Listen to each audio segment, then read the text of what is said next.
Students, कैसे हैं आप सब। और जब आपको बोले ना एक बहुत बड़ा एरिया, भाई तुम इसको निकाल के बताओ, तो तुम करोगे इंटीग्रेशन।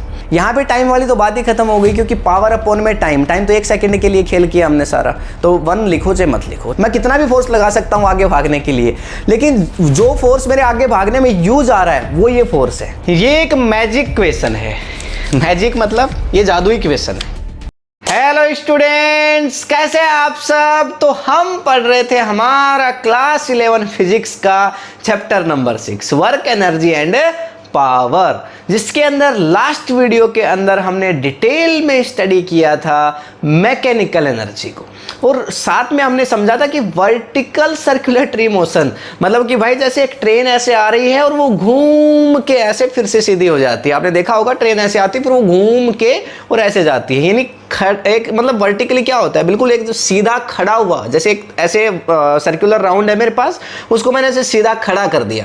तो वो हमने डिटेल में लास्ट वीडियो में पढ़ा था। और अगर आप 11th पढ़ रहे हैं या फिर आप नीट की तैयारी कर रहे हैं, नीट के लिए प्रिपेयर कर रहे हैं, तो बहुत इंपॉर्टेंट कंसेप्ट है, उसके ऊपर से क्वेश्चन आते हैं। तो जाकर के लास्ट वीडियो में आप उसको देख सकते हैं, ऊपर आई बटन पे आपको लिंक मिल जाएगा। आज के वीडियो के अंदर हम डिटेल में बेसिक से लेकर के एडवांस तक स्टडी करने जा रहे हैं एक और इम्पोर्टेंट टॉपिक, जो कि है पावर। पावर क्या है?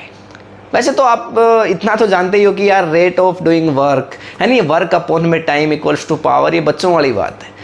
लेकिन ये पावर है क्या, इसको थोड़ा सा डिटेल में समझते हैं। मैं आपको एक बेसिक सा एग्जांपल दे देता हूँ। देखो, एक आदमी है, अपने घर से निकलता है, उसके घर से निकलते ही पहाड़ आता है, एक माउंटेन है उसके घर के बाहर, वो उस पहाड़ पे चढ़ जाता है, 5 मिनट का समय लेता है। एक और आदमी है, वो भी अपने घर से बाहर निकलता है और दोनों का मास सेम है। यानी पहले जो आदमी निकला उसका भी मास मान लो 50 kg, और दूसरी बार जो आदमी निकला अपने घर से बाहर उसका भी मास 50 kg है। वो भी उस पहाड़ पे चढ़ जाता है, पहाड़ की हाइट सेम है, भाई एम सेम हो गया, मास हाइट सेम हो गई। अब बात ये है कि जब वो पहाड़ पे चढ़ रहा है दूसरा आदमी, तो उसको 10 मिनट्स का टाइम लगता है। पहले वाला 5 मिनट में चढ़ गया, दूसरे वाला 10 मिनट में। पावर किसकी ज़्यादा है ये बता दो फटाफट। एक आदमी है ना जो 5 मिनट में पहाड़ पे चढ़ गया, भाई पहाड़ की हाइट तो दोनों के लिए सेम ही थी ना, तो 5 मिनट में जो पहाड़ पे चढ़ गया वो बड़ा ही हेल्दी खाना खाता होगा, ऐसा हो सकता है। और जो दूसरा आदमी जो कि 10 मिनट लगा दी उसी पहाड़ पे चढ़ने में, वो तो यार कुरकुरे, बर्गर, चाउमीन ये सब खाता होगा, तो वो बहुत अनहेल्दी खाता होगा। कहने का मतलब ये है, अगर आप भी खाते हैं तो समझ जाइए। तो 10 मिनट लगे उसको उस पहाड़ पे चढ़ने में, इसका मतलब उसकी पावर कुछ नहीं है। तो rate of doing work, capacity to do work, या फिर आप कह सकते हैं expenditure, rate of expenditure of energy, यानी एनर्जी कितनी जल्दी एक्सपेंड हो रही है, खत्म हो रही है, या फिर आप ये कह दो rate of consumption of energy is called power. ये सारी बातों का मतलब एक ही निकलता है, वर्क डन अपॉन में time, rate of doing work. Work तो आप पढ़ चुके हैं ना। जरूरी नहीं है कि आप एक दीवार को धक्का मार रहे हो तो आप काम कर ही रहे हो। एक आदमी ने एक दीवार को धक्का मारा, दूसरे आदमी ने भी आके दीवार को धक्का मारा, दोनों, अब किसकी पावर ज़्यादा है किसकी कम। अगर दीवार वहाँ से हिली नहीं तो हमें क्या मतलब है भाई, हमारे लिए तो दोनों की पावर 0 है। हम ये नहीं बताएंगे इसने ज़्यादा तेज़ी से धक्का मारा था सर जी, इसकी पावर तो क्या ना ज़्यादा है। कैसे कह रहे हो ये बात, क्योंकि वर्क डन अपॉन में टाइम लिखना है ना तुम्हें। तो वर्क डन अपॉन में टाइम तो जब लिख पाओगे जब डिस्प्लेसमेंट होगा। वर्क डन तो डिपेंड करता है ना, फोर्स इनटू डिस्प्लेसमेंट जैसा कुछ होता है, याद कर लो यार।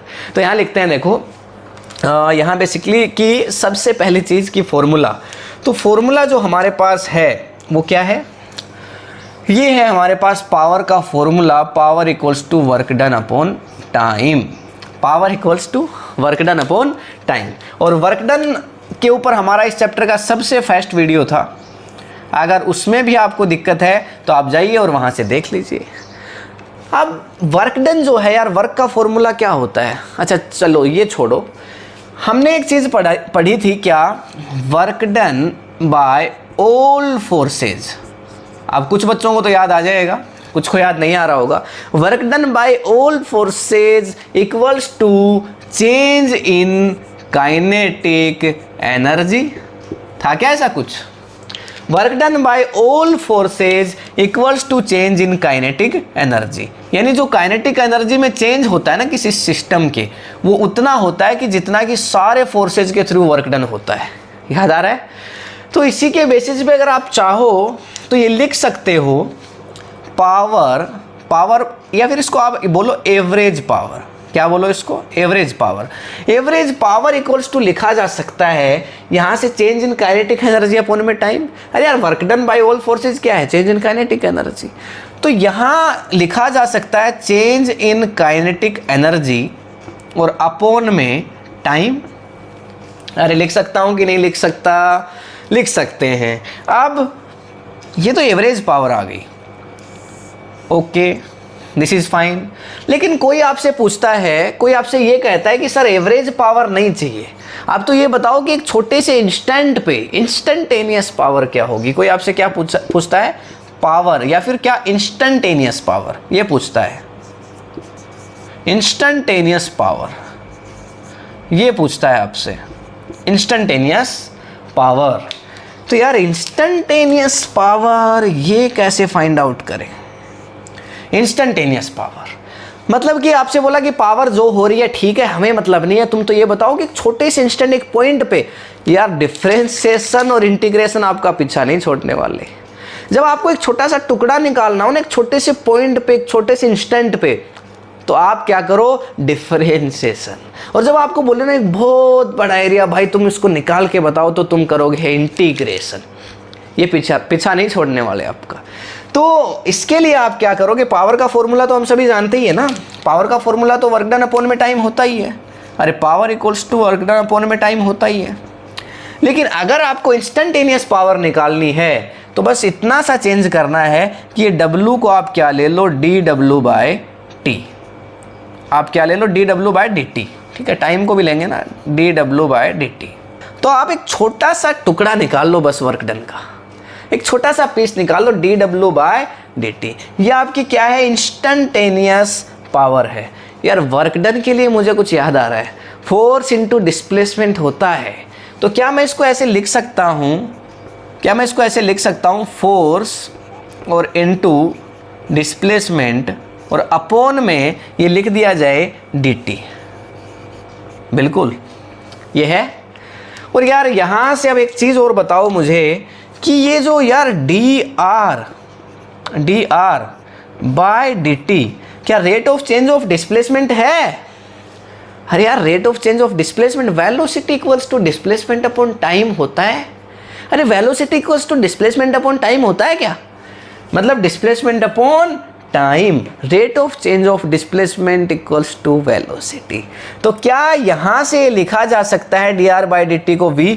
तो इसका मतलब power equals to instantaneous power equals to क्या हो गया है? ये f वेक्टर और डॉट v वेक्टर। खतरनाक, मजा आ गया यार। ये है फॉर्मूला। तो ये फॉर्मूला है जो अब आपको यूज लेना है बहुत सारे क्वेश्चंस में। बेसिक से लेकर के एडवांस तक चलेंगे, बहुत अच्छा पढ़ेंगे, बिल्कुल चिंता मत करिए, बस आप तो पढ़ते रहिए। देखिए इंस्टेंटेनियस पावर निकालनी हो तो फोर्स इंटू वेलोसिटी, बहुत बढ़िया फॉर्मूला आ गया है। और डॉट प्रोडक्ट जब जब आता है ना यार, कोस थीटा लेके आता है। जब जब ये डॉट प्रोडक्ट आता है तो कोस थीटा लेके आता है। तो चाहूँ तो मैं इसको एफ वी कोस थीटा भी लिख सकता हूँ। मतलब एंगल, फोर्स और वेलोसिटी के बीच एंगल क्या है, इस बात पे भी चीज़ें डिपेंड करेंगी। तो ये उसके बारे में और आपको बता देता हूँ, पर एक बार आप इतना स्क्रीनशॉट लीजिए। एक फर्स्ट चीज़ तो मैंने आपको क्या बताई, अगर एवरेज पावर आपको निकालनी हो तो इसका आप यूज़ करेंगे। दूसरा मैंने आपको ये बताया कि अगर आपको इंस्टेंटेनियस पावर निकालनी हो तो F इंटू वी।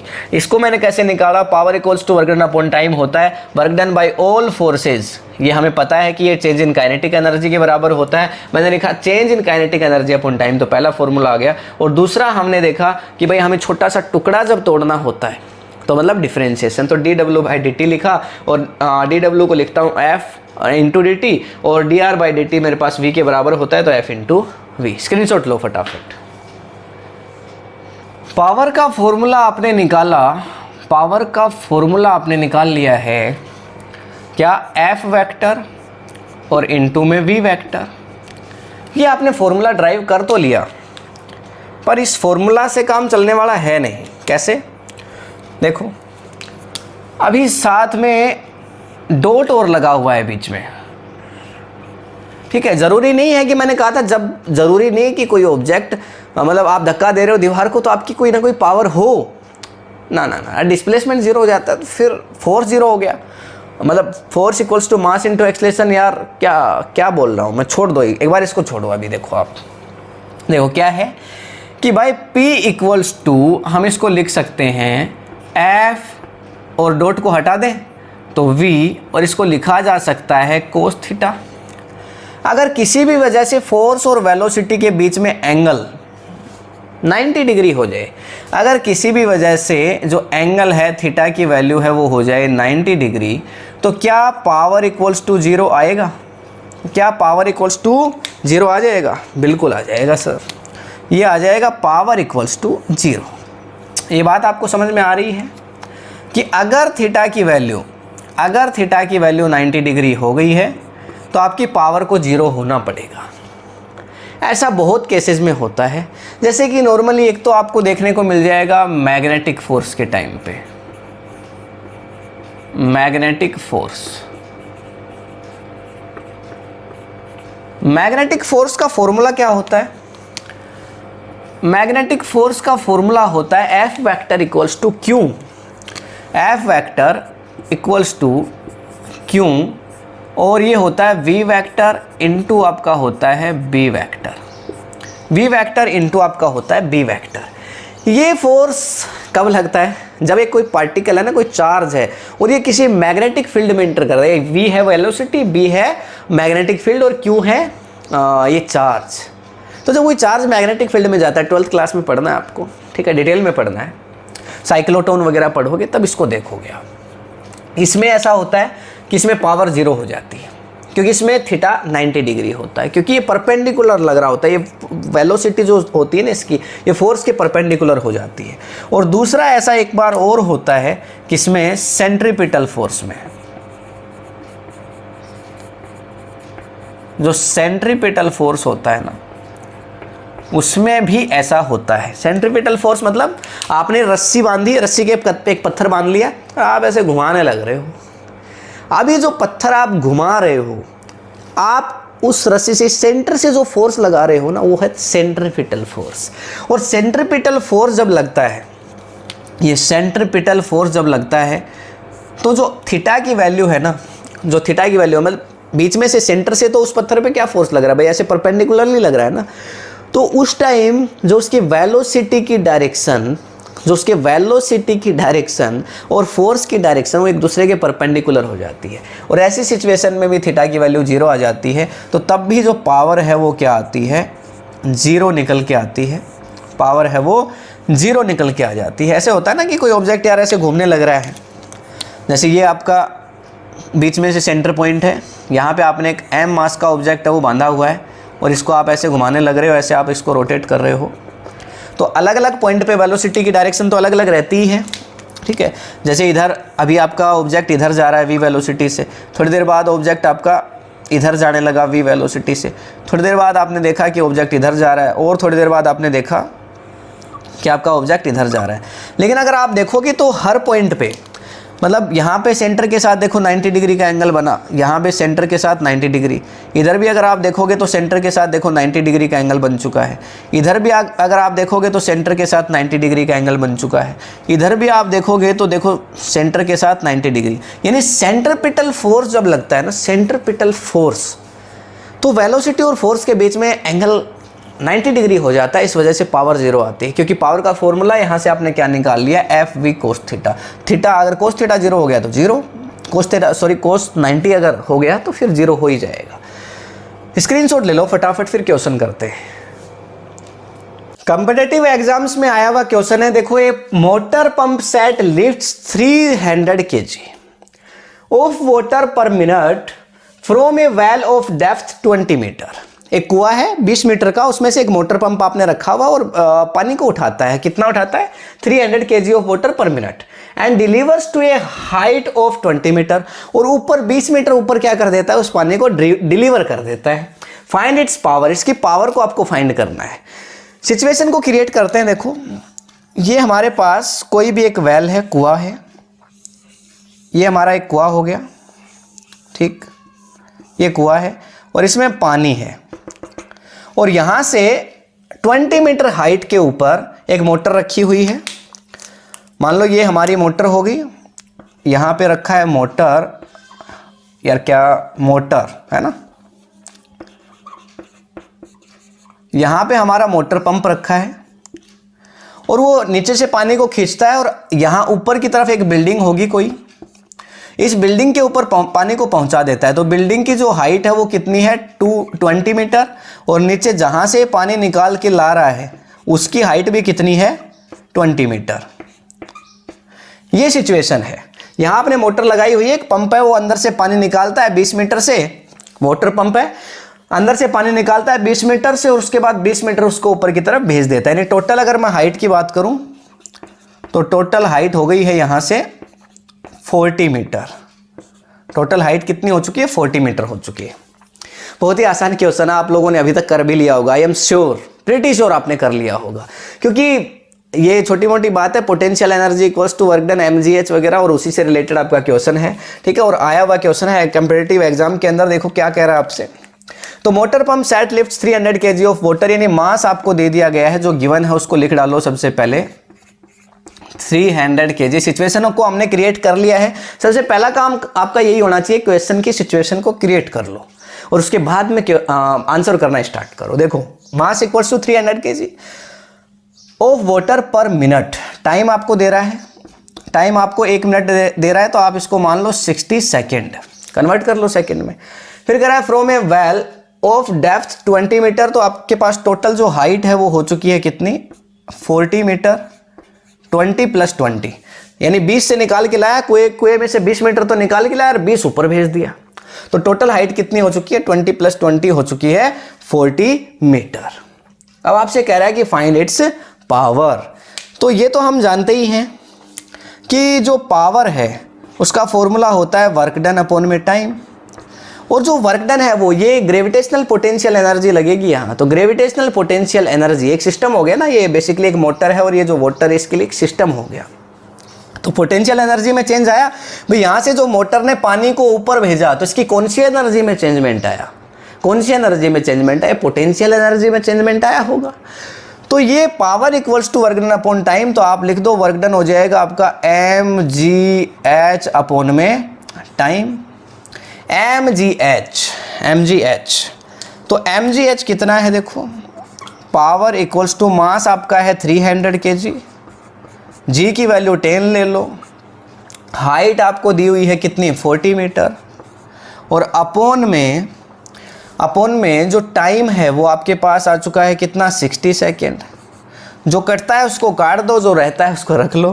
देखो जो कटता है उसको काट दो, 0 से 0 कैंसिल आउट हो जाएगा, यहाँ से 2 से काटो ये हो जाएगा 3, और यहाँ से 3 से काटो तो हो जाएगा 1, ठीक है। ये 100 आ गया यहाँ, तो 100 × 1 ये 1000 हो गया, 1000 × 2 2000।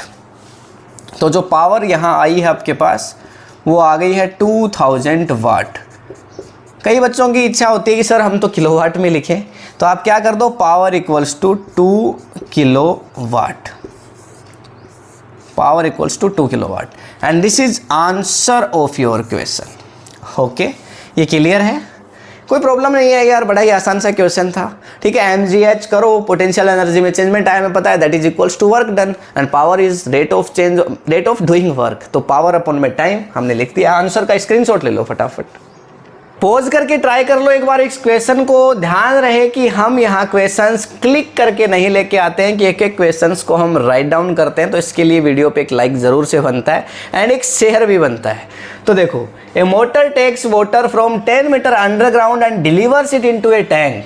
तो एक मोटर है वो पानी को लेती है 10 मीटर अंडरग्राउंड से and delivers it into a tank at a height of 10 metre, और एक हाइट को 10 मीटर हाइट के ऊपर टैंक पे उसको डिलीवर कर देती है। The tank receive a water at a rate of 0.5 kg per second at speed of 10 metre per second. आपको वाटर की स्पीड दे रखी है, जिस स्पीड से ऊपर जाता है ना पानी, वो क्या कह रहा है कि 10 मीटर पर सेकेंड है। So find power of motor if it's efficiency is 60%। अगर मोटर की इफिशियंसी नहीं, वो 60% ही यूज कर रही है अपनी पावर का, तो इसके अंदर हम ये देखते हैं कि क्या होगा। बेसिकली हमें पावर निकालना, तो सबसे पहले सिचुएशन को क्रिएट कर लो।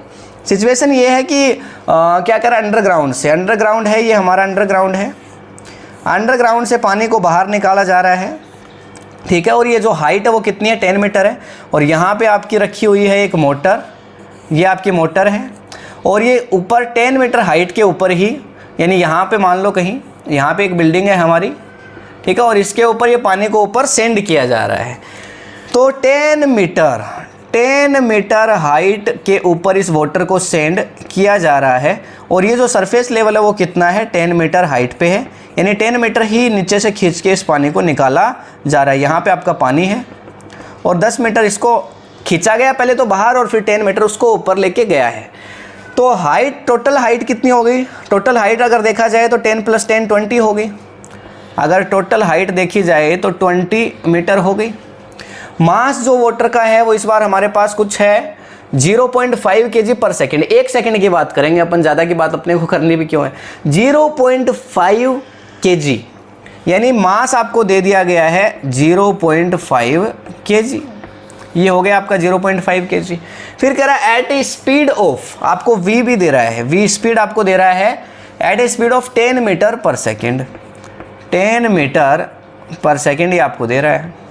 आपको कह रहा है कि आप पावर निकालिए, find the power of motor. तो यार यहाँ जो चेंजमेंट आया वो एक तो देखो, यहाँ से जब निकाल के और ऊपर इस पानी को ले जाया गया, एच हाइट पे जब किसी चीज़ को ले जाते हैं उसकी पोटेंशियल एनर्जी में चेंज आया पिछले क्वेश्चन में, और उसमें डिफरेंस क्या है ये देखो। अब इस क्वेश्चन में क्या है कि पहले लास्ट क्वेश्चन में तो हमने क्या किया था, mgh करके निकाल लिया था। अब आप सोचोगे कि सर mgh करके निकाल लेते हैं, कोई दिक्कत नहीं है। mgh करने में एक प्रॉब्लम और है कि इस बार स्पीड है वाटर की। पिछली बार तो निकाला, ठीक है, पानी को ऊपर भेज दिया, लेकिन इस बार वाटर की एक स्पीड है, उसके बारे में इंफॉर्मेशन हमारे पास है। ये कह तो रहा है देखो 0.5 kg/सेकेंड एट ए स्पीड ऑफ 10 मीटर/सेकेंड, यानी इसकी काइनेटिक एनर्जी में भी कुछ चेंजमेंट आया है, इसने स्पीड दे दी है उसको वाटर को। तो इसका मतलब ये टोटल जो वर्क डन है, रेट ऑफ डूइंग वर्क, और 1 सेकेंड की बात है तो वर्क डन अपॉन में टाइम, टाइम तो 1 सेकेंड ही है ना, तो 1 को चाहे लिखो चाहे मत लिखो। तो अपन ये देखते हैं कि टोटल वर्क डन हुआ कितना। ध्यान से समझना इस बात को। टोटल वर्क डन हुआ पोटेंशियल एनर्जी और प्लस काइनेटिक एनर्जी और इक्वल्स टू, इसके बराबर, ये भी नहीं करा कि तुम इसके बराबर पावर को रख दो, इसके अपोन में 1 सेकेंड रख दो, ठीक है, पर इक्वल्स टू पावर नहीं आएगा, पावर का 60%। तो पावर का 60% अपोन में 100 ऐसे निकलता है, पावर इंटू में 60/100। तो जो पावर इस मोटर की, जो पावर काम आ रही है इस सिस्टम के अंदर, उसी की बात करें, क्योंकि इफिशिएंसी 60% ही बता रहा है आपको। तो इसमें आप ये करिए कि देखो पोटेंशियल एनर्जी होता है हमारे पास mgh और काइनेटिक एनर्जी होता है 12 mv² और इक्वल्स टू हो जाएगा पावर इंटू में 60 और अपोन में हो जाएगा 100। मुझे नहीं लगता आपको यहाँ से कोई इश्यू होगा, बहुत आसान है। देखो mgh, मास कितना है 0.5, ग्रेविटेशन कितना है 10 मीटर/सेकेंड² ले लो, हाइट कितनी है 10 + 10, कितनी हाइट पे चला गया पानी 20 मीटर, तो इसकी पोटेंशियल एनर्जी में चेंजमेंट तो टोटल हाइट से ही पता चलेगा। तो ये हो जाएगा 20 + हाफ, मास तो वही रहेगा इंटू में 0.5, और वेलोसिटी क्वेश्चन में दे रखी है 10 मीटर/सेकेंड², तो ये 10 का स्क्वायर कर दो, 10 का कर दो स्क्वायर, और इक्वल्स टू यही आ जाएगा, इक्वल्स टू आ जाएगा p × 60 और अपोन में 100। मुझे नहीं लगता आपको यहाँ तक कोई इश्यू होगा। अब देखो आगे बढ़ते हैं। देखो यहाँ से इसको सोल्व करते हैं, तो इस पॉइंट को यहाँ से हटाओगे तो अपोन में 10 आएगा, तो 10 से ये पॉइंट कैंसिल आउट हो गया, और यहाँ से भी पॉइंट को हटाओगे तो नीचे 10 आएगा, एक 10 से एक 10 कैंसिल आउट। इस पॉइंट को अगर हटा दिया जाए तो ये 2 कैंसिल आउट हो जाएगा, एक 10 से एक 10, ठीक है। और चलो इसको आगे लिखते हैं। तो 20 × 5 कितना हो गया 100 प्लस ये 2 है और ऊपर 10 और इंटू 5 है, तो 50/2 कितना हो जाएगा 25। तो ये plus 25 equals to p × 60 upon में 100, p × 60 अपोन में 100। अगर इसको टोटल देखा जाए तो 125 आ जाएगा, 125। तो 125 और अपने को पावर निकालनी है तो 100 को ऊपर ले आओ, इंटू में 100 और इक्वल्स टू पावर, और 60 आ जाएगा इसके अपोन में, यही होगा। तो बड़ी आसानी से हमारा काम है वो हो जाएगा। देखो 0 से 0 कैंसिल आउट हो गया, और यहाँ से करोगे तो आपके पास आ जाएगा 150 यानी पावर की वैल्यू आपके पास आ चुकी है 1250 डिवाइडेड बाय 6। इसको और आगे अगर हम सोल्व करेंगे तो क्या आ जाएगा, देखो 2 फिर 0 और ये आ जाएगा 8, ठीक है, बिकॉज 8 इंटू 6 48 हो जाता है, और फिर आ गया है 2 तो 0.33 ये आ गया इतने वाट। तो पावर इक्वल्स टू हमारे पास आ चुकी है 208.33 watt. This is answer of our question. आसान क्वेश्चन था। लास्ट क्वेश्चन में समझने वाली बात यहाँ से सिर्फ ये है कि लास्ट क्वेश्चन और इस क्वेश्चन में डिफरेंस क्या था।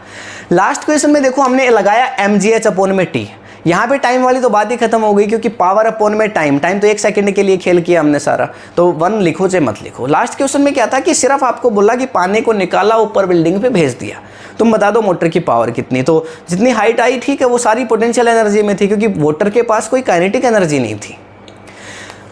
लेकिन इस क्वेश्चन में क्या है कि वाटर के पास एक स्पीड है और जब कोई ऑब्जेक्ट चलता है ना तो उसके पास काइनेटिक एनर्जी में होती है। तो टोटल जो वर्क डन है ना, वर्क डन अपॉन टाइम लिखते हो आप पावर के लिए, तो टोटल वर्क डन आपको निकालना बड़ा जरूरी था, जो पोटेंशियल एनर्जी और काइनेटिक एनर्जी दो तरह से ये वर्क डन स्टोर हो गया था। ठीक है, तो इसलिए हमने इसको फाइंड आउट किया और ये हमारा आंसर है। बहुत ही आसान क्वेश्चन था, ऐसे क्वेश्चन ही आते हैं नीट में, बहुत आसान है। देखो स्क्रीनशॉट ले लो फटाफट। CBSE PMT 2001 के अंदर आया हुआ क्वेश्चन है एक और बहुत इंपॉर्टेंट क्वेश्चन। देखिए, a force of 2i cap plus 3j cap plus 4k cap Newton acts on a body. ये कोई भी बॉडी है जिसपे फोर्स एक्ट कर रहा है for 4 second and produce a displacement of, ये डिस्प्लेसमेंट है 3i cap plus 4j cap plus 5k cap metre. The power used is, power निकाल के बता दो। जो गिवन है उसको लिख दो भाई, जो क्वेश्चन में गिवन है उसको लिखो। सबसे पहले फोर्स दिया हुआ है ना आपको, तो लिखो फोर्स को, कितना है फोर्स। फोर्स है 2i cap plus 3j cap plus 4k cap Newton. ठीक है, जहाँ न्यूटन आ गया पता है फोर्स है। Acts on a body, displacement आपको दिया गया है, डिस्प्लेसमेंट भी क्वेश्चन में दिया हुआ है। तो क्या कह रहा है देखो, अच्छा साथ में टाइम भी दे रखा है, टाइम 4 सेकेंड। तो टाइम आपको मिल गया है कितना, 4 सेकेंड, और जो डिस्प्लेसमेंट है उसको भी राइट डाउन कर देते हैं। तो ये हमारे पास दे दिया गया है dr वेक्टर। डिस्प्लेसमेंट कितना है 3i cap plus 4j cap plus 5k cap plus 5k cap, ये सब हमारे पास गिवन है। अब हमें पता है कि पावर का यानी सबसे पहले यार वर्क डन का फॉर्मूला क्या होता है। वर्क डन का फॉर्मूला होता है फोर्स इनटू डिस्प्लेसमेंट, और उसके बाद पावर वर्क डन अपॉन में टाइम। तो हम यहाँ से लगाते हैं फॉर्मूला। सबसे पहले निकाल लो आप क्या, वर्क डन। तो वर्क डन इक्वल्स टू हो जाएगा फोर्स और इनटू में डिस्प्लेसमेंट, इन दोनों का स्केलर प्रोडक्ट करना है। फोर्स कितना है 2i cap plus 3j cap plus 4k cap into क्या करना है, नीचे लिख रहा हूँ, into 3i cap plus 4j cap plus 5k cap, और इसको मल्टीप्लाई करना है। इससे आ जाएगा हमारे पास क्या, वर्क डन। इससे वर्क डन आ जाएगा। तो देखो 2 को 3 से करोगे तो कितना हो जाएगा, वर्क डन इक्वल्स टू 2 को 3 से करोगे तो 6 प्लस, अरे i इंटू आई 1 हो जाता है, बताना पड़ेगा क्या, स्केलर प्रोडक्ट चल रहा है। देखो 3 इंटू 4, j को j से करोगे तो कितना हो गया 12 प्लस, उसके बाद k को k से करोगे तो कितना हो गया 20। तो जो वर्क डन हमारे पास आया वो आ चुका है कितना, 12 प्लस 6 करोगे तो 18, और 18 और ये 20 कर दोगे तो कितना 38 जूल। तो ये आ गया हमारे पास 38 जूल। वर्क डन आ चुका है। पावर का फॉर्मूला होता है power equals to work done upon में टाइम। वर्क डन आ चुका है 38 जूल। टाइम क्वेश्चन में दिया गया था 4 सेकेंड्स, और इसको जैसे ही हम सोल्व करते हैं तो पावर इक्वल्स टू आता है कितना आ जाएगा फटाफट, 4 9 जा कितना हो गया 36, तो 9 जा हो गया 36, 2 4 9.5। 9.5 क्या है, watt, 9.5 watt. This is our answer. ठीक है, ये हमारा आंसर हो चुका है इस क्वेश्चन के लिए। बहुत ही आसान क्वेश्चन। अगर इतनी सी बात आपको पता होती और अगर आप PMT 2001 का एग्ज़ाम दे रहे होते तो इजीली आप 4 मार्क्स गेन कर लेते। ठीक है, तो CBSE PMT 2001 का क्वेश्चन है, बहुत आसान है यार। फोर्स दे दिया, डिस्प्लेसमेंट दे दिया, टाइम दे दिया और पावर का फॉर्मूला होता है वर्क डन अपॉन में टाइम। बिल्कुल घुमाया नहीं क्वेश्चन को यार, है ना। उस टाइम आपको देना चाहिए था PMT, है ना। देखो स्क्रीनशॉट लो फटाफट। RPT 2000 के अंदर आया हुआ क्वेश्चन है। देखो क्या कह रहा है, एक कार ऑफ मास 1250 kg, एक 1250 किलो की गाड़ी है, ठीक है, is moving at a 30 metre per second, 30 metre per second की रफ्तार से चल रही है। इट्स इंजन डिलीवर्स 30 किलोवाट, इसका इंजन है वो 30 किलोवाट जो पावर है वो डिलीवर कर रहा है। While friction force due to surface, एक फ्रिक्शन फोर्स है जो इसको चलने से रोक रहा है, 750 newton. What maximum acceleration can be given in the car, तो क्या मैक्सिमम एक्सेलरेशन है वो दिया जा सकता है गिवन टू द कार। ठीक है, given to the car, in the car नहीं, गिवन टू द कार। तो कार को जो मैक्सिमम एक्सेलरेशन है वो कितना दिया जा सकता है। देखो बड़ा ही सिंपल है। सबसे पहले सिचुएशन को क्रिएट करिए। आपके पास एक कार है, ये है हमारी कार और इसका मास है वो कितना है, आपको क्वेश्चन में दिया गया है 1250 kg। ये चल रही है किसी भी एक्सेलरेशन से, तो ये आपका हो गया A मैक्स, क्योंकि मैक्सिमम एक्सेलरेशन कितना दिया जा सकता है वो आपसे पूछा जा रहा है। एक मैक्सिमम एक्सेलरेशन से जा रही है, आप ऐसा मान के चलिए। और इसको रोकने के लिए जिस रोड पे ये चल रही है ना, वो इसके ऊपर अपोजिट डायरेक्शन में एक फोर्स लगा रहा है 750 न्यूटन का, 750 न्यूटन का। ठीक है, आगे की डायरेक्शन में क्या फोर्स लग रहा है, F मैक्सिमम, वो तो हमें पता करना होगा, हम नहीं जानते हैं ये F मैक्सिमम क्या है। तो इसके लिए आप देखो कि इंजन, अब इसको देखो सीधा सीधा समझते हैं। गाड़ी का इंजन है, उसने कितनी भी पावर जनरेट करी, अब वो आगे मान लो मेरी गाड़ी की कैपेसिटी की भाई 60 मीटर पर सेकंड से जा सकती है। ठीक है, मैं चलाने लगा अपनी गाड़ी, लेकिन कोई मेरे से को पकड़ के पीछे से खींच रहा है, वो मेरे फुल पावर को मुझे यूज नहीं करने दे रहा, तो जिसकी वजह से या तो मैं 40 मीटर पर सेकंड ही जा पा रहा हूँ या 50 मीटर पर सेकंड ही जा पा रहा हूँ, 60 में जा ही नहीं पा रहा, क्योंकि वो पीछे से पकड़ के मुझे खींचने लग रहा है कि यार तू अपनी कंप्लीट इफिशिएंसी पे कैसे जाएगा। तो वही ये कह रहा है क्वेश्चन में कि गाड़ी तो कितनी पावर दे रही है आपको, 30 किलोवाट। गाड़ी के इंजन की पावर है कि वो 30 किलोवाट दे सकती है आपको, लेकिन बेसिकली आपको पावर कितनी मिली, क्योंकि कुछ पावर तो फोर्स खा गया, वो जो पीछे वाला फ्रिक्शन फोर्स है ना वो पकड़े खींच रहा है वो खा गया। आपको पावर कितनी मिली, आप ज़्यादा से ज़्यादा कितने तेज एक्सेलरेशन के साथ भाग पाओगे, ये तो इस बात पे डिपेंड करेगा। तो वही आपसे पूछने लग रहा है। तो इसको देखो अपन क्या लिखते हैं कि जो टोटल पावर है हमारे पास वो क्या हो जाएगी, टोटल हमारी जो पावर है वो हो जाएगी, एक तो नेट पावर में से आप क्या निकाल दो, जो पावर गाड़ी को मिलेगी, power that is used by the car, power used by the car वो क्या हो गई, नेट पावर यानी टोटल पावर जितनी थी, और उसके अंदर से जो फ्रिक्शन फोर्स जितनी पावर खा गया उसको हमें यहाँ से माइनस करना पड़ेगा, तभी ये क्वेश्चन सोल्व हो पाएगा। तो इसके लिए करते हैं, देखो पावर जो टोटल कार को हमारे को कितनी मिली ये तो अपने को निकालना है। ठीक है, पावर का फॉर्मूला वैसे क्या होता है, ठीक है, पावर हो जाता है आपके पास वर्क डन अपॉन में, या तो क्या हो जाएगा फोर्स अपॉन में वेलोसिटी, ये हमने पढ़ा है, कहीं लिख देता हूं देखो साइड में, पावर इक्वल्स टू क्या हो गया, फोर्स इनटू वेलोसिटी, ये हम पढ़ के आए हैं वीडियो की स्टार्टिंग में। तो फोर्स इनटू वेलोसिटी, इसी को इसी तरह से लिख दो आप, जो F मैक्सिमम है, भाई जो पावर कार को मिली वही फोर्स चाहिए, भाई वही इसके लिए तो फोर्स मैक्सिमम होगा ना, दूसरे का फोर्स किसका लाएगी ये गाड़ी बेचारी, तो F मैक्सिमम उसको यही मिलेगा जो ये छोड़ देगा बाकी बचा हुआ। ठीक है, तो F मैक्सिमम और इनटू में क्या हो गया, वेलोसिटी ऑफ द कार। अच्छा, क्या कुछ दिया हुआ है वेलोसिटी ऑफ द कार आपको, is moving eight 30 metre per second, तो गाड़ी मूव कर रही है कितने से, 30 मीटर पर सेकेंड से, तो ये 30 हो गया, इक्वल्स टू क्या है, पावर ऑफ नेट फोर्स, कितनी पावर दे रहा है, इंजन डिलीवर्स 30 किलोवाट, तो इंजन जितनी पावर दे रहा है वो 30 किलोवाट है, यानी 30,000 वाट है। 30,000 वाट के बराबर है। भाई उसको किलोवाट में वाट में कन्वर्ट करोगे तो 30,000। अब फ्रिक्शन की फोर्स की वजह से उसकी पावर कितनी है, तो पावर क्या हो गया फिर से 750 फोर्स लग रहा है, 750 फोर्स लग रहा है। और कार की वेलोसिटी कितनी है 30, कार की वेलोसिटी 30। आगे की तरफ गाड़ी जा रही है लेकिन वो पीछे की तरफ खींच रहा है ना, तो भाई पावर उसने कितनी यूज़ करी वो तो इसी से पता चलेगा कि कितना फोर्स उसने लगाया। तो 750 इंटू 30। अब यहाँ से जो निकल के आएगा 30,000 इंटू में आ जाएगा 22,500 और 22,500 में से मल्टीप्लाई करोगे, इसको आगे लिख देता हूँ देखो, ठीक है। तो इससे आ जाएगा आपका 30 into F maximum, 30 into F maximum. और इससे जो निकल करके आ जाएगा वो आपका आ जाएगा अबाउट 7,500, 7,500।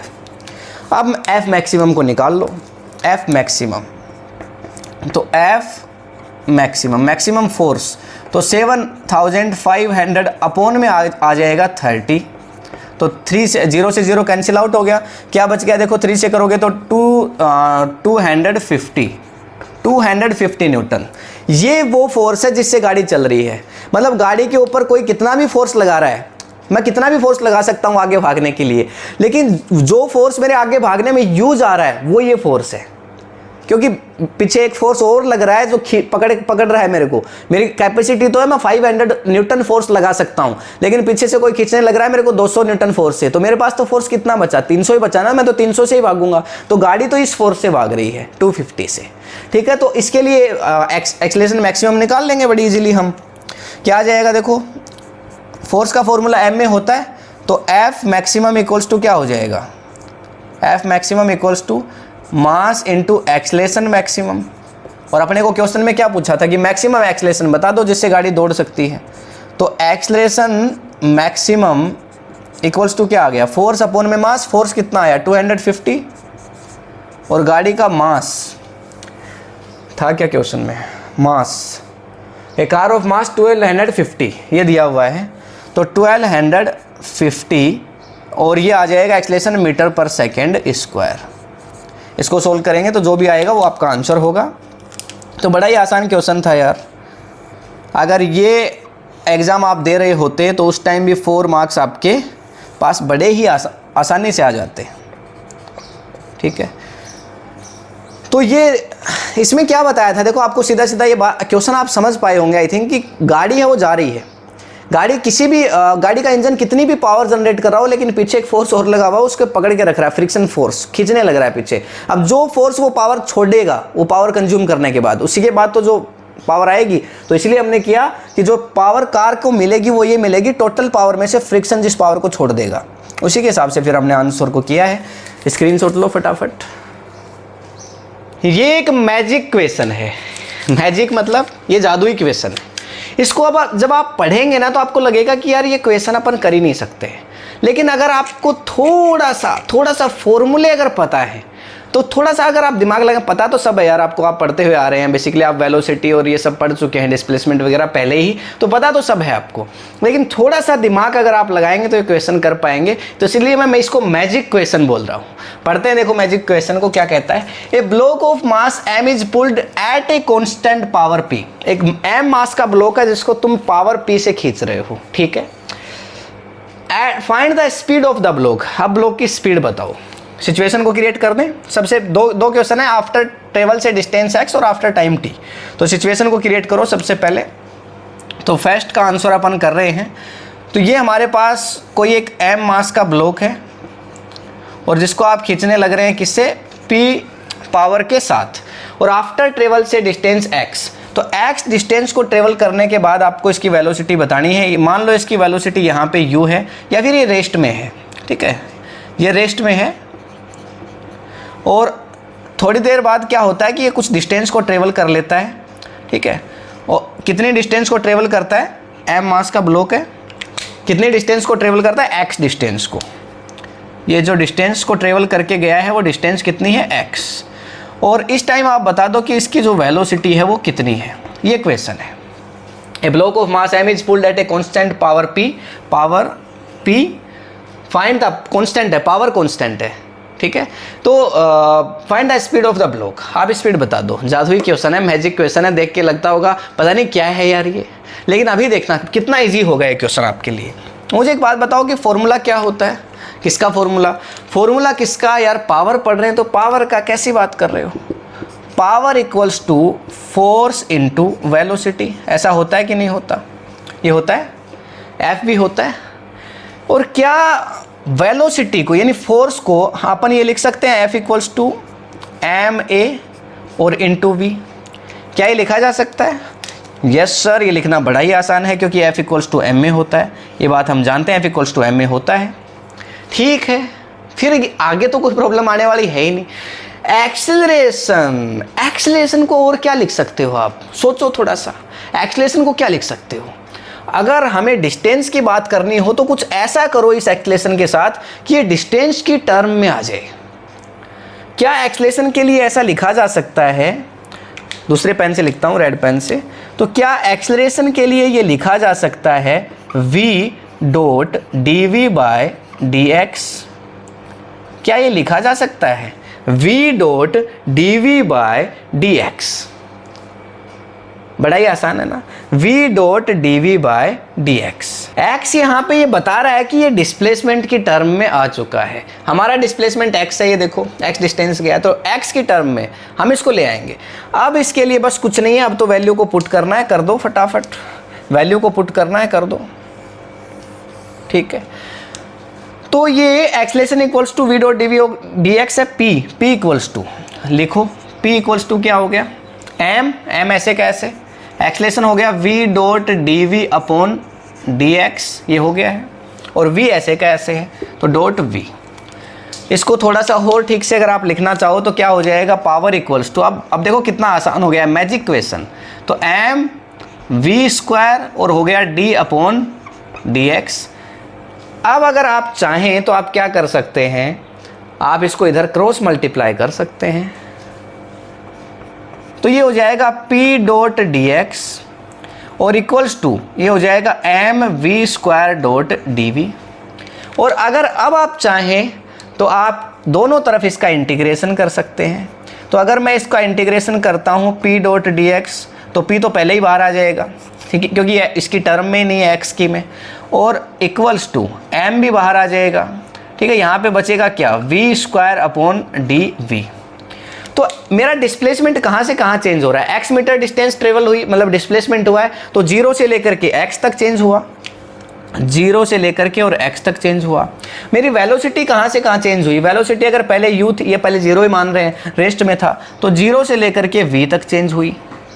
ऐसी सिचुएशन में क्या आ जाएगा, dx का हो जाएगा x, p तो बाहर ही आ जाएगा, p तो कांस्टेंट हो गया ना। तो बोल रहा है यार, क्या बोला इसने, देखो pulled at a constant power, power तो कांस्टेंट है, तो ये हो जाएगा p तो आ गया बाहर और dx का हो गया x। आप चाहो तो x माइनस 0 अपर लिमिट माइनस लोअर लिमिट कर लो, आएगा तो यही px ही इक्वल्स टू, ये m है वो तो कांस्टेंट है, और v स्क्वायर अपॉन यानी x स्क्वायर dx का फॉर्मूला होता है x की पावर 3 अपॉन 3, मतलब x की पावर n+1 अपॉन n+1 ये होता है। तो v की पावर 3 अपॉन में हो जाएगा 3, और जो लिमिट है वो हो जाएंगी, अपर लिमिट है v और लोअर लिमिट 0, v माइनस 0 लिखोगे तो क्या आ जाएगा, यही आएगा v की पावर क्यूब अपॉन में 3। तो इसको कैसे लिखा जा सकता है, ये आ जाएगा देखो px equals to, px equals to, इसको अगर मल्टीप्लाई करोगे तो m v की पावर क्यूब। ठीक है, एक बार upper limit minus lower limit कर लोगे यार, इतना तो है ना। चलो देखो आगे, इसको ऐसे भी लिखा जा सकता है, पहले तो v की पावर क्यूब लिखोगे, फिर माइनस लिखोगे 0 की पावर क्यूब। ठीक है, ये होता है इसका मतलब अपर लिमिट माइनस लोअर लिमिट, और अपॉन में 1/3 m बाहर है, तो उसको थोड़ा आगे लिख देता हूँ मैं। ठीक है, इसको इधर लिख देता हूँ m/3, ये होगा। तो लास्ट में बचना तो यही है m v की पावर क्यूब अपॉन में 3। तो अगर इसको इधर मल्टीप्लाई किया जाए 3 को, तो इधर हो जाएगा देखो 3px, ये हो जाएगा 3px, मैंने 3 को इधर मल्टीप्लाई कर दिया, और v चाहिए था अपने को, क्या निकालना है, v निकालना है, speed of the block v चाहिए ना अपने को। तो v के लिए क्या हो जाएगा, देखो m है उसको इसके नीचे ले आओ, v क्यूब के साथ में एक m है, और v इक्वल्स टू क्या हो जाएगा, ये इसका क्या कर दो, क्यूब कर दो, ये हो जाएगा क्यूब रूट हो गया। अरे यही तो होगा, यही होगा कि नहीं होगा यार, यही है और क्या है। देखो इसको चाहो तो ऐसे लिख दो आप सॉरी, v इक्वल्स टू क्या होगा, देखो v इक्वल्स टू क्या होगा 3px upon m, 3px upon m और क्यूब रूट, यही होगा। This is answer of our question. Metre per second लगा देता हूँ, मीटर पर सेकंड, बहुत आसान था, इसीलिए इसको मैजिक क्वेश्चन बोला। बस सारा खेल यहाँ था, एक्सलेशन की value v dv upon dx, उसके बाद तो कुछ नहीं किया आपने, क्रॉस मल्टीप्लाई किया और दोनों तरफ इंटीग्रेशन किया और उसके बाद आंसर आ गया, खत्म। अब देखो क्या है, after time t, t time के बाद सेम क्वेश्चन है, बस क्या करना है कि टाइम t के बाद यानी इस एक्सलेशन को यहाँ से t के टर्म में लेके आना है, और वो तो आप बड़े आसानी से कर लोगे। Rate of change of velocity is called acceleration, यानी एक्सलेशन को dv बाई dt तो लिखा ही जा सकता है, ठीक है, वो आप कर लेंगे। चलो करके दिखा देता हूँ, स्क्रीनशॉट लो। देखो यहाँ तक सब सेम रहेगा, बस यहाँ पे चेंजमेंट आएगा। अब एक्सलेशन को आपको टाइम के टर्म में लेके आना है, इस बार हमें डिस्प्लेसमेंट नहीं चाहिए, चाहो तो आप इसको रफ कर दो, डिस्प्लेसमेंट नहीं चाहिए आपको, कहीं नहीं रहा, आपको सिर्फ क्या करा है कि टी टाइम के बाद आप ये बता दो कि स्पीड कितनी होगी, टी टाइम के बाद बता दो। तो हम यहाँ से बड़े ही आसानी से लिख सकते हैं कि एक्सलेशन हमारे पास होता है, acceleration equals to dv by dt, ये होता है dv बाय dt, ठीक है। जब ये dv बाई dt हो जाता है तो फिर हमारे पास जो ऑप्शन बचता है वो ये बचता है कि हम एक्सलेशन की वैल्यू यहाँ रख दें, तो p इक्वल्स टू हम रखेंगे p इक्वल्स टू m, तो यहाँ ऐसे का ऐसे, और ये हो जाता है dv अपॉन dt, और यहाँ पे हो जाता है v, नो इश्यू, कोई दिक्कत नहीं है। dt को इधर मल्टीप्लाई कर दो, ये हो जाएगा p डॉट dt, और इक्वल्स टू ये हो जाएगा m v डॉट dv, ऐसे लिख देते हैं इसको, अच्छा लगेगा थोड़ा, mv और dv ऐसे लिख देते हैं। अब दोनों तरफ हमें करना है इंटीग्रेशन, जिसमें आप बड़े ही मतलब पारंगत है इंटीग्रेशन में। तो ये आपने p तो कांस्टेंट है बाहर ले लिया, और ये आपने लिखा dt और इक्वल्स टू, यहाँ पे आपने लिख दिया m तो कांस्टेंट है, मास तो कांस्टेंट रहता ही, और ये आपने लिख दिया v डॉट dv। वेलोसिटी कहाँ से कहाँ तक चेंजमेंट हुई है, ठीक है, रेस्ट गया था तो 0 से वेलोसिटी चेंज हो गई है v, और टाइम चेंज हुआ है 0 से लेके देखो dt टाइम की टर्म है, इसीलिए लेके आए थे। पिछले में यहाँ डिस्प्लेसमेंट की टर्म लेके आए थे, क्योंकि पूछ रहा था आफ्टर ट्रेवल से डिस्टेंस x, इसलिए यहाँ x की टर्म लाए थे। इस बार हम क्या लाए, आफ्टर टाइम t की टर्म लेके आए हैं। सारा खेल यहीं खत्म हो गया था क्वेश्चन का। अब देखो आगे क्या है, यहाँ पे t-0 करोगे तो वही आएगा p, और इसको t-0 करोगे नहीं pt, ये आ जाएगा, और इक्वल्स टू ये आ जाएगा यहाँ पे m और v स्क्वायर बाई 2, ठीक है, v स्क्वायर बाई 2 ये आ जाएगा, v-0 करोगे तो यही आएगा। अब इसके बाद में आपको तो v की वैल्यू चाहिए, तो हम यहाँ से करेंगे v square equals to, v square equals to क्या आ जाएगा, देखो 2 को इधर मल्टीप्लाई करोगे तो 2pt अपोन में आ जाएगा m, और स्क्वायर को हटाओगे तो क्या आ जाएगा, square root. Metre per second लगा दो, यही आपका आंसर है। ये स्पीड होगी t टाइम के बाद। This is answer of our question. बड़ा ही आसान है, मैजिक क्वेश्चन, मैजिकल क्वेश्चन, कितना आसान था देखो करना। ब्लॉक है, मास का m मास का पुल किया जा रहा है, कांस्टेंट स्पीड। अब यहाँ पे मास दे सकता था 5 kg 10 kg जो भी दे सकता था, रख दो यहाँ पे लाके मास, पावर रख दो यहाँ पे लाके जो भी क्वेश्चन में दे, टाइम रख दो यहाँ पे लाके जितने टाइम के बाद पूछ रहा है, वेलोसिटी निकल आएगी। मैजिकल क्वेश्चन, बस फॉर्मूला का फर्क है, आपको ये पता होना चाहिए कि एक्सलेशन को dv by dt rate of change of velocity भी लिखा जा सकता है, और साथ में एक्सलेशन को v dot dv by dx भी लिखा जा सकता है। ध्यान रहे, स्क्रीनशॉट ले लो फटाफट। अब देखिए क्वेश्चंस तो बहुत सारे हो सकते हैं, एक वीडियो के अंदर सारे क्वेश्चंस को कर पाना पॉसिबल नहीं होता है, फिर भी हमने पावर कंसेप्ट को बहुत अच्छे से स्टडी किया, और साथ में कुछ बेसिक क्वेश्चन जो कि mgh से ही हो गए थे, mgh बाई t से हो गए थे, और कुछ बहुत एडवांस लेवल के बहुत अच्छे क्वेश्चंस को भी हमने किया है। पावर कंसेप्ट एग्जाम के पॉइंट ऑफ व्यू से, नीट के पॉइंट ऑफ व्यू से बहुत इंपॉर्टेंट है आपका। फिर भी अगर कोई क्वेश्चन है इन सब के बाद, लगभग कंसेप्ट कवर कर लिए हैं हमने। अगर आपका फिर भी कोई क्वेश्चन है तो नीचे कमेंट में आप राइट डाउन करिए, उनको हम सोल्व करेंगे। आपकी जो प्रॉब्लम्स होंगी उनको दूर करने का प्रयास पूरी तरह से किया जाएगा।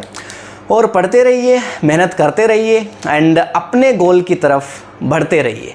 अब अगर आपने अभी तक इस चैनल को सब्सक्राइब नहीं किया है तो कर लीजिए, बेल आइकन को ज़रूर प्रेस करिए ताकि सारे नोटिफिकेशंस आपको मिलते रहें। और नेक्स्ट वीडियो के अंदर हम नेक्स्ट टॉपिक को स्टडी करेंगे। चैप्टर हमारा अभी कंप्लीट नहीं हुआ है, वर्क एनर्जी एंड पावर, तो इसको चैप्टर को हमें और पढ़ना है। अभी ये सेंटर ऑफ मास की बात करनी है ना। नेक्स्ट वीडियो में आते हैं नेक्स्ट टॉपिक के साथ, तब तक के लिए thank you, have a nice day.